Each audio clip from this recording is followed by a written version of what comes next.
Thank you, Madam Speaker. Madam Speaker, in encapsulating the pulse of the population on this property tax issue, and what has resulted in that pulse is what we are seeing happening today. And there's an old adage that says that the power of the people is stronger than the people in power. And today we are seeing that, Madam Speaker. I repeat that, because today is a victory for the United National Congress and the people of Trinidad and Tobago. And that is why I remind members opposite of the old adage that says the power of the people is stronger than the people in power. Today I want to congratulate the leader of the opposition, the member for Siparia, who has been at the forefront of fighting this dreaded property tax since it was first introduced and brought to this House in 2009. I heard the honourable member for Lopino Bonaire West speak about hypocrisy.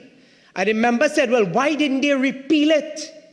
I want to remind the honourable member that on assuming office in a snap general election in 2010, staying in office for just over 5 years, the leader of the opposition, then Prime Minister as she was, ensured that not one sitting of this House of Representatives ever dealt with the property tax in terms of imposition of the property tax on the people of Trinidad and Tobago, Madam Speaker.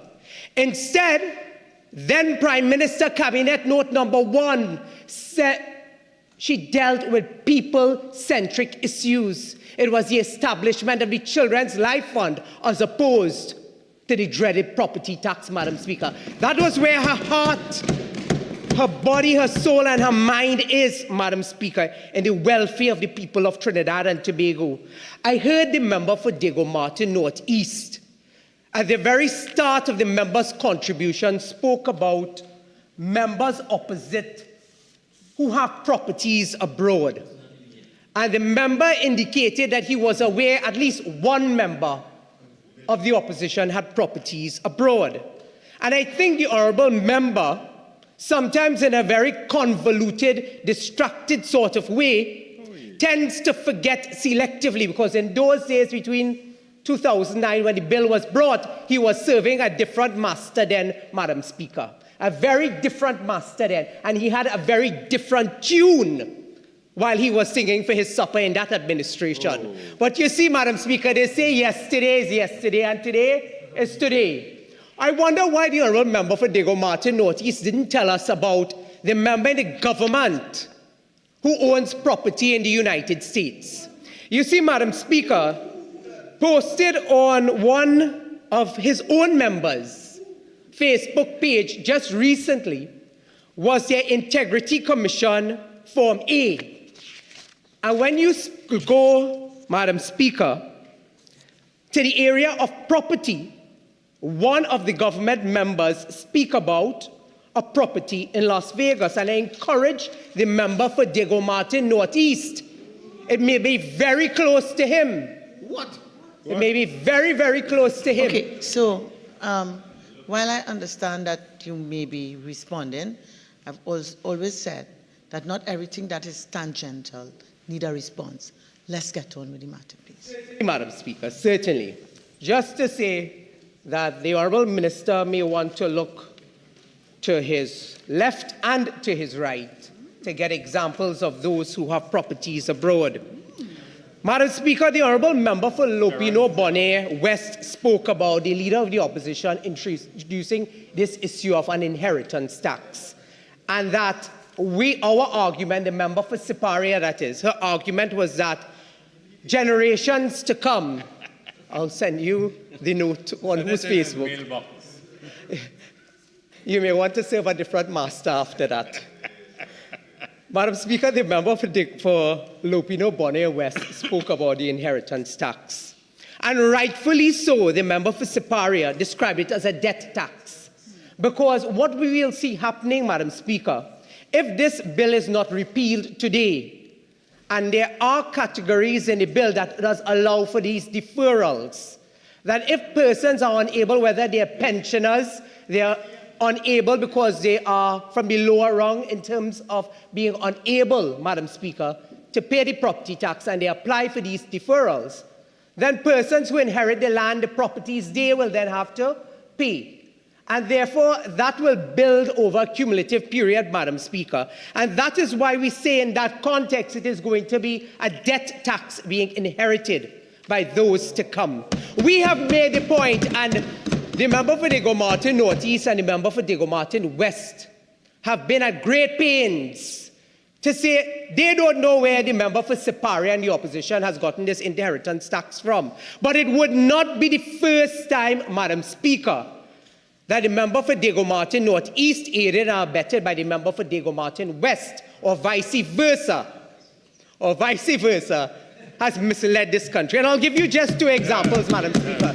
You see, the member for Lopino Bonnet went all over the place, giving examples of the hypocrisy and the contradictions. I want to remind the honourable member for Lopino Bonnet West, it is not me, the member for Princestown, that the Trinidad Express is writing editorials with headlines calling Gonzalez contradictions because the member does not know if he is going left or if he is going right. Madam Speaker, it is the honourable member for Lopino Bonnet West who can't get his facts right or find his bearings. Madam Speaker, the member for Lopino Bonnet West seemed to have conveniently forgotten, Madam Speaker, that when he speaks about contradictions and he speaks about hypocrisy by the opposition, that it was his government and his Prime Minister who with a straight face told this country, if you did not hear me right and you were closing the fridge door, we are not closing down Petrotrin. Today, Madam Speaker, Petrotrin is closed down, Madam Speaker. So, Member for Princestown, while I might understand what you're trying to do, I don't think I'll allow you to widen the debate in that way. I sat here, I heard contradictions and hypocrisy in a particular context, which related to the matter at issue. So while you have a right to reply, please confine it to the matter at issue. Thank you, Madam Speaker. Madam Speaker, I move on to a few of the points that were made in the debate by both the member for Lopino Bonnet West as well as the member for San Fernando West. And while the member for Barataria San Juan raised several issues in the context of local government reform and some of the issues that were traversed by the members for San Fernando West, one of the comments coming from the member of San Fernando West had to do with parts of the reform, parts of the legislation as it relates to property tax, etc., as not being proclaimed, Madam Speaker. That was the argument, a very feeble and feeble one, well, weeble probably too, from the member for San Fernando West with respect to those issues traversed by the member for Barataria San Juan. However, Madam Speaker, having had that legislation pass through this House, go before public consultations, having several reiterations and reincarnations of local government reform in the context of linking it to property tax, Madam Speaker, what the legislation does, it tells you what is the position of the government. It tells you what is the intention of the government. And the position and intention of the government is very clear. And that was the point that the member for Barataria San Juan was linking the legislation to in terms of the collection of property tax through the regional corporations, Madam Speaker. Madam Speaker, the member for Lopino Bonnet West spoke about water being linked to the value of property. And just on Friday last, we dealt with the development loans in that debate, and we dealt with the issue of water and the impact that it has in terms of property and property value. But, Madam Speaker, there are large swaths of this country today that does not have water on those properties. The same properties the member for Lopino Bonnet West speaks about in terms of property value. Many of them receive bills, but they don't receive water in their taps. And therefore, when you look at civilized, sophisticated societies that have these property tax, Madam Speaker, water is one of those things that are featured in terms of the property tax, in terms of how properties are valued in terms of public utilities and the reliability of things like water and electricity on public utilities as it links to the property tax that are paid and that are applied in several of these other countries, particularly the United States, the United Kingdom, Canada, and so on, Madam Speaker. Madam Speaker, if we were to talk about, as the Minister spoke earlier, about water and the value of property linked to water, and how that is juxtaposed in terms of the evaluations of property tax, one has to make the argument, Madam Speaker, that in order for you to justify property tax in its entirety, when you look at the genesis of property tax in several of these jurisdictions, Madam Speaker, the United States, Canada, the UK, even in the Commonwealth and in the Caribbean, the linkage between these public utilities, not only water but electricity, even the postal service that the Minister refused to address earlier because he only spoke about water, but I could understand why the Minister refused to also link it, as several other countries throughout the region, the Commonwealth and the world have linked it to their evaluations of property tax. I understand why the Minister had a disconnect with respect to electricity and why the Minister had a disconnect with respect to the postal service. Because among the public utility sector in this country, when you link it to the evaluation of the property tax, Madam Speaker, it is among the most abysmal in terms of performance. But that is the legacy of the member for Lopino Bonnie West, Madam Speaker. Because you have been there for 4.5 years. Today, just en passant, in 2 words, you mentioned water in terms of property value, Madam Speaker. But there are other linkages in terms of the consideration of the evaluation of property tax, and we heard absolutely nothing about that. Instead, all we got a song and dance about was the Minister walking in his constituency and people telling him, boy, well, you know, things hard, and maybe you'll need to lower it, and so on. Madam Speaker, there's no one in this country who will tell you today that they prefer pay 2% as opposed to 3%. You know what they're saying on the streets, Madam Speaker? They prefer to pay 0% because they don't get water. They're going to get higher electricity rates, and they have an unreliable postal service. So the Minister, when he's walking, she should seek to address those issues and juxtapose that against the reality of supporting the property tax, knowing very well the countries that he spoke about earlier, that they are able to offer a greater degree and a better degree of service, quality service of water, electricity, and postal service before going to their population saying, support the property tax. And Madam Speaker, that is one of the arguments coming from the opposition. We are saying, and the Minister spoke about it, he said, well, you know, things are so bad in the country and that we need this property tax. And tell us, the opposition is not telling us where are we going to get this $14 billion from. From day one. Day one. When they got into government, in 2015, the leader of the opposition and every member of the then opposition followed in 2020 to where we are today. 9 budgets later, Madam Speaker, Trinidad and Tobago, we can say safely to you and to the government that we didn't complain, we didn't cry. We told you what to do then. We've been telling you for the past 9 years, and today I will tell you again, Madam Speaker. Because the argument of the government is that they have a deficit of $14 billion, and the only way that they could see this $14 billion is by imposing hardship on the people of Trinidad and Tobago.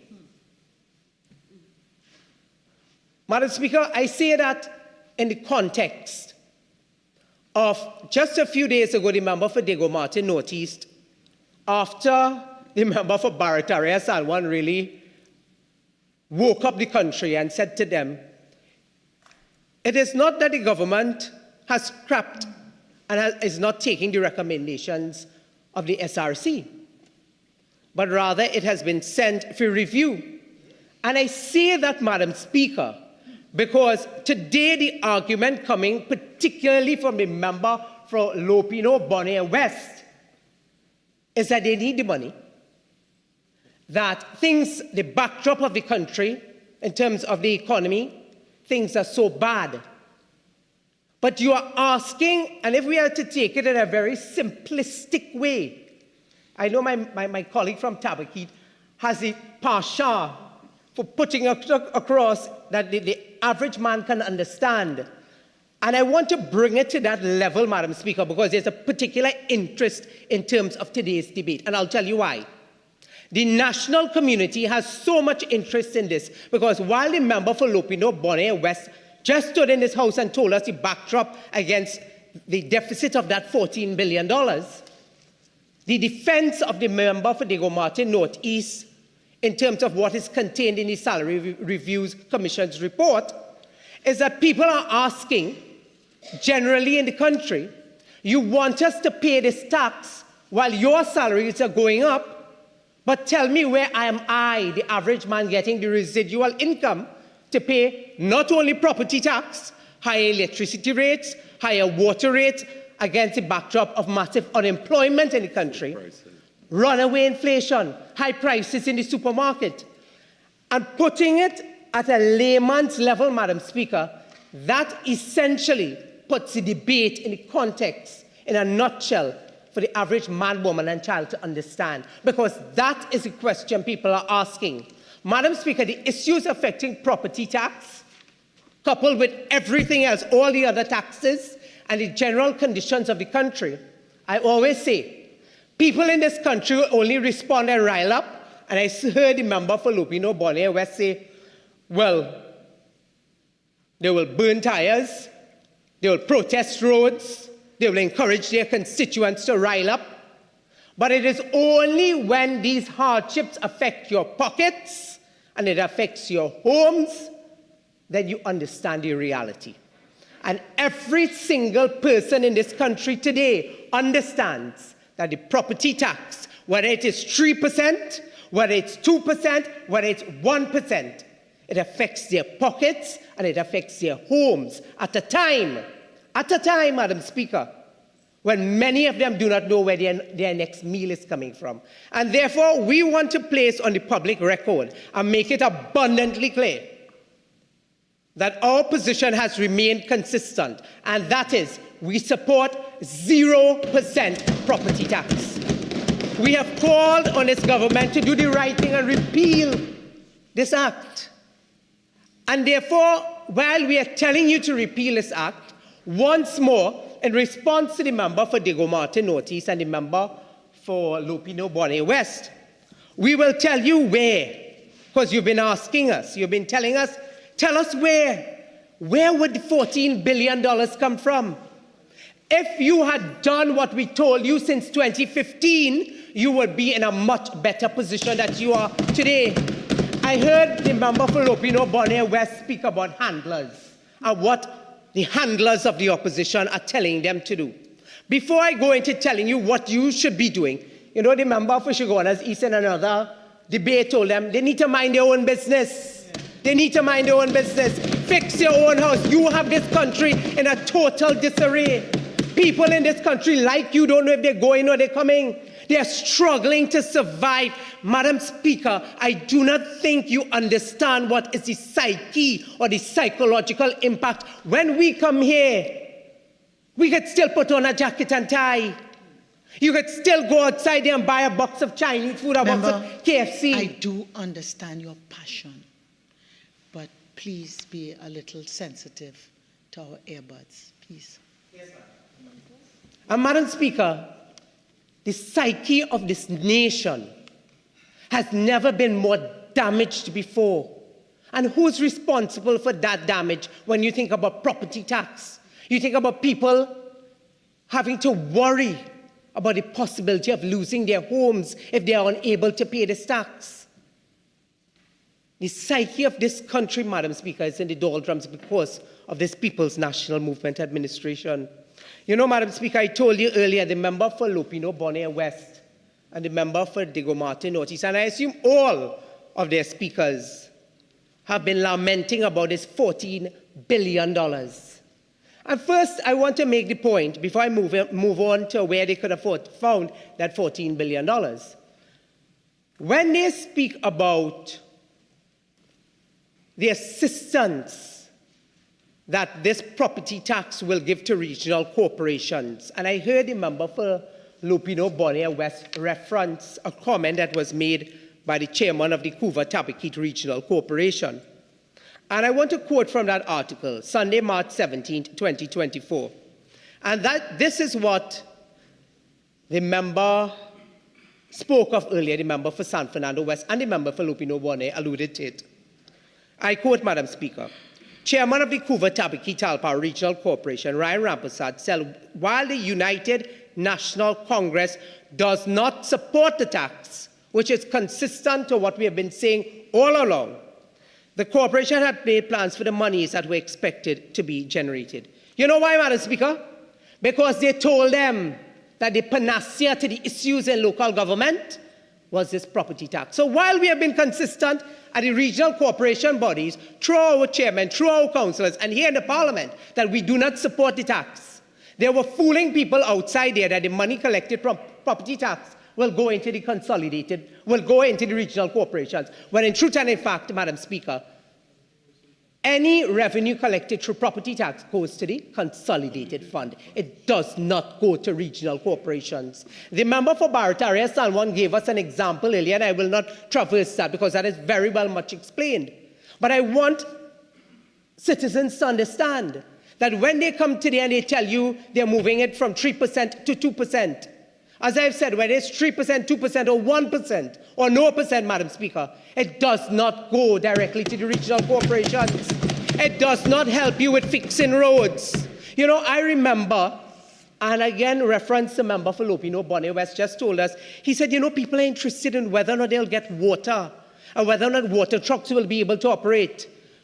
I recall it was the member for Princestown, aided and abetted by the member for St. Augustine, who raised that water trucking services, while there were swaths of the country that was without water for weeks and months, we said to the member for San Fernando West, will you increase the allocations for water trucking services?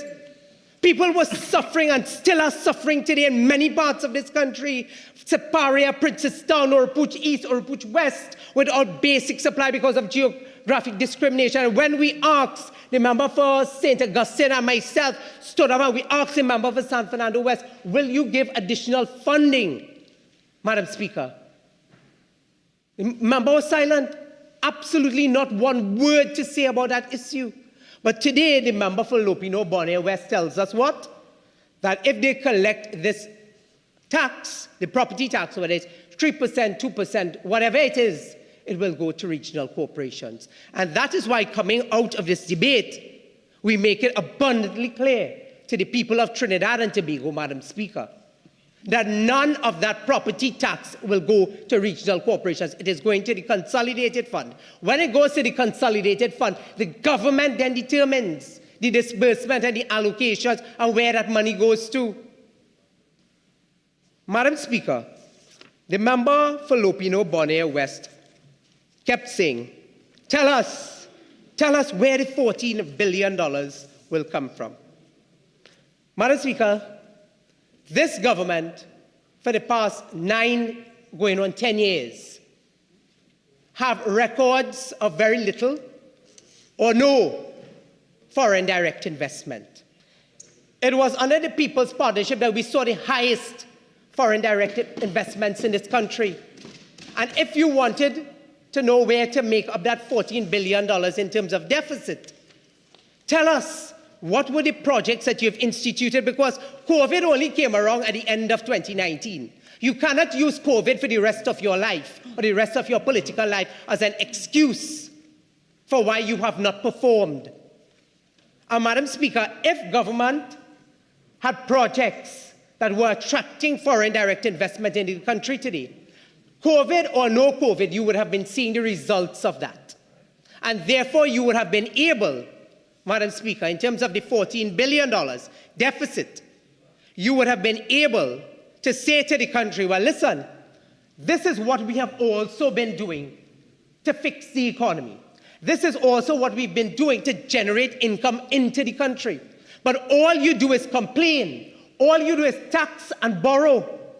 That has been your modus operandi for almost 9 going on 10 years. Borrow and tax, borrow and tax, borrow and tax. Where is the foreign direct investment into the country? So let us start there. Because we can tell you that when we were there. So member, I'm not going to allow this debate to develop into a full debate on the economy and so on. We have 3 very narrow clauses, okay, so that you've answered, and I ask you to move on. Okay, this is not about the state of the economy, overseas direct investment, anything like that at all. Please. Yes, Madam Speaker. Madam Speaker, we are dealing specifically with the $14 billion deficit that the member for Lupino-Bonnet spoke about in terms of the money that the property tax will seek to generate, to put into the coffers of the government. And therefore, what we are saying to the government today is it cannot be that the imposition of the property tax is the only source or stream of revenue. And the member for Tego Martin Northeast and the member for Lupino-Bonnet West hinged their contributions on that point, Madam Speaker. They hinged their contributions on that point.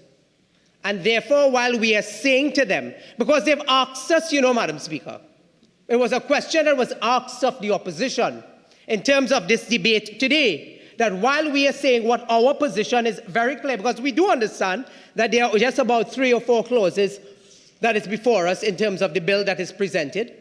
One of the most contentious being that it gives the Minister of Finance the power to make the regulations and so on. And Madam Speaker, it cannot be, and that is one of the most worrying situations when you look at this bill.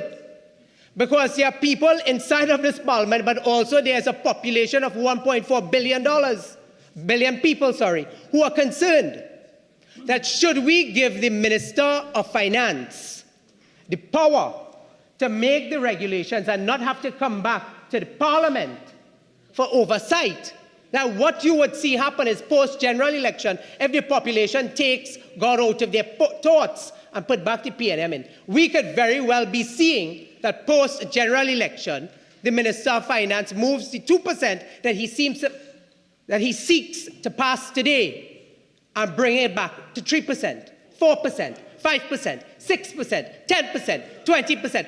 What stops the Honourable Minister from doing that if this Parliament gives him the power by passing this bill today, Madam Speaker?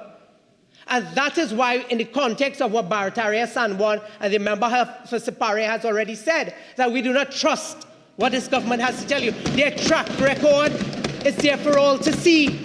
This is the same government who tells us on one hand they will do A, and on the other side of their mouths, they do B. And that comes from the leadership all the way down in terms of what is this government, Madam Speaker. And therefore, the regulations is a very worrying situation in terms of how the government has sought to give this blanket sort of power to the member for Diego Martin, Northeast Minister of Finance. And therefore, when the member rhetorically asks the member for Lupino-Bonnet West, tell us where the money is going to come from, the $14 billion. We can very well stand up in this parliament and tell you, but it is the regulations that gives the member for Diego Martin Northeast, the Minister of Finance, that power to do whatever he wants. Thereafter, this debate, Madam Speaker, is very worrying to the people of Trinidad and Tobago. Madam Speaker, I want to turn your attention to a publication in 2014. And I know the member for Sapara, she touched very lightly on this particular issue. But it was repeated by all members on the government side in terms of the property. Member for Princestown, your original speaking time is now spent. You have 15 more minutes to wrap up your presentation, if you so wish to avail yourself of it. Yes, Madam. Thank you. You may proceed. Madam Speaker, all members opposite who have spoken so far has traversed on this issue of what the UNC's position was in 2014. And I want to turn your attention to a publication from the Ministry of Finance and the Economy, the National Budget 2014, that was put out. And it says, Madam Speaker, clarifying the land and building tax, the Minister of Finance and the Economy, Senator the Honourable Larry Hawaii, has clarified any confusion citizens may have regarding the reintroduction of the land and building tax regime. He dealt with the issue of the land and building taxes, the timing in which it was supposed to happen, the valuations and the waiver. And I quote, in his budget speech on Monday, 9th September 2013, the Minister said, Mr. Speaker, a land and building tax regime is a key pillar in all modern-day tax systems. Recurrent land and building taxes meet all the conditions of a good and fair tax. The backbone of a successful land and building tax is a proper valuation of properties within a transparent framework. This will require the property rules being brought up to date. I propose to phase in these taxes over the period 2014 to 2017, during which time the properties will be valued and consultations will be held with all stakeholders. The Minister asserted that there is no intention by this administration to suggest that this is not a tax on property. It is to make it very clear that it is not the tax regime proposed by the PNM administration. That was put out, Madam Speaker, to make sure that there was the demarcation in terms of the difference between the property tax and the land and building tax being advocated by the then People's Partnership Administration, Madam Speaker. Madam Speaker, I am not sure if we understand what we saw and what we heard a few minutes ago by the member for Barataria San Juan. But the member for Barataria San Juan revealed some startling information in this House, Madam Speaker. And the member was able to provide factual information.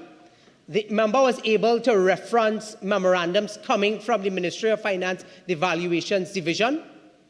And Madam Speaker, the member for Barataria San Juan exposed, Madam Speaker, this government in terms of why we are really here today.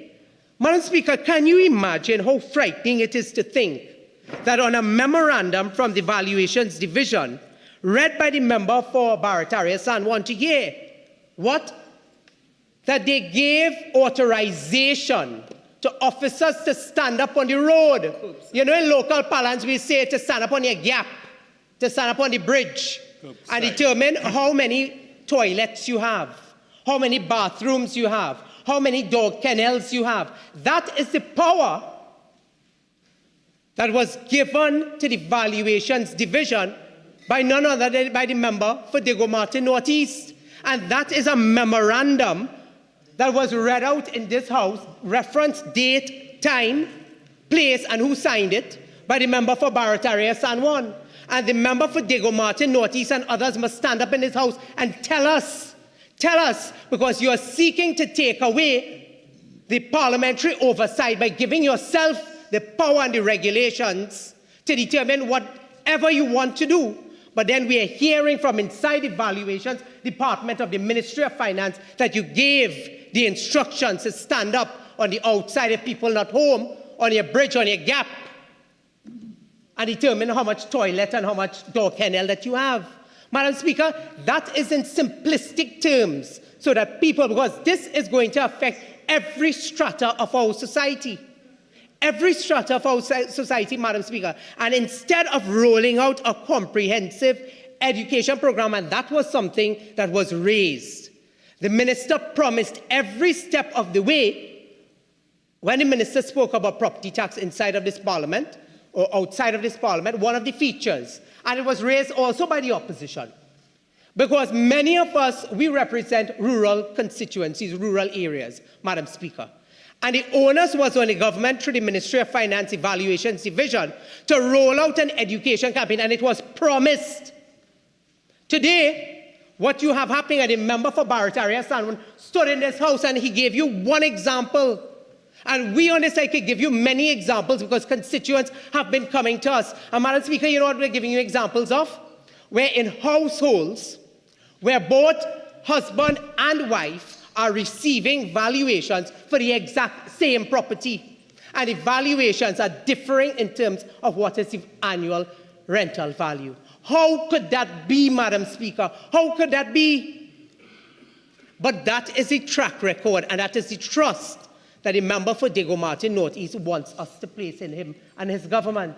And when we have examples like that across the length and breadth of our own constituencies, where you have people with both husband and wife receiving these valuations and requests to pay, we asked the member for Diego Martin Northeast, where was the education campaign? Where was the awareness campaign? What lengths did you take instead of utilizing the power that was given to you?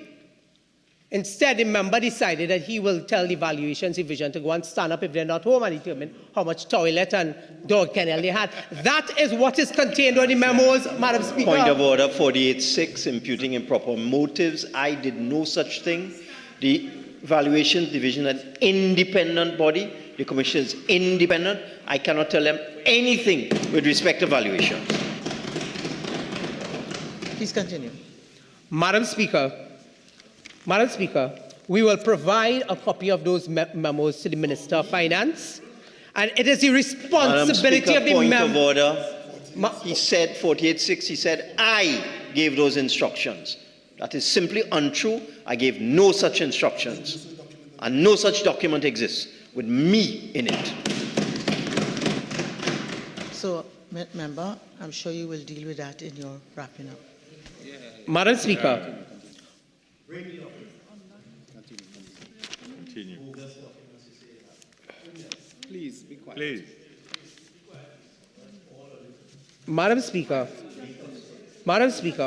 what I said was that the information provided by the member for Barataria San Juan suggests, Madam Speaker, and I'm asking today, if the member for Diego Martin Northeast did not give the authorization, then who did? Because this is a classic case of what the member told us in the last debate where we had. Point of order 48.6. He is continuously imputing that I, as minister, gave those instructions. I said the Ministry of Finance. He did not. No. So, member, I'm sitting here. I did not hear the Ministry of Finance. And that's why I told the member he could deal with it in winding up. You did not say, at least, what you intend to see. All right? So, please don't try. Madam Speaker, okay, I withdraw. 1 minute, please. Thank you very much. If that's not what you intended to say, but what you said, you're correct. Please withdraw it. I withdraw the comment and I replace it by saying the Ministry of Finance. The Ministry of Finance, Madam Speaker.